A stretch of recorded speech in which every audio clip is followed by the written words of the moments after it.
All right, leading right up into self-talk. Again, cognitive behavior therapy, love cognitive behavior therapy. Reframing self-talk. What you tell yourself or what others tell you matter. It's been said that it takes 7 positive comments to neutralize 1 negative comment. So again, if you tell yourself, "This will take forever.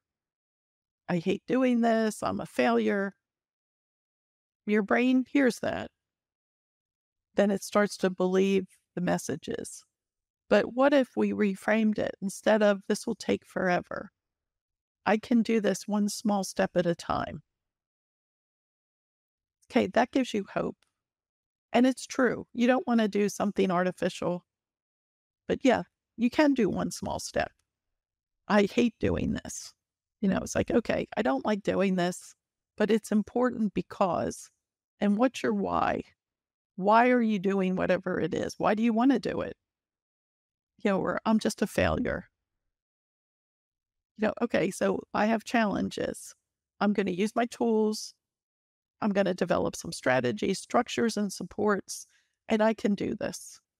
Or I can get somebody else to do this. Again, I can barter or hire or trade to get it done. So you can be creative.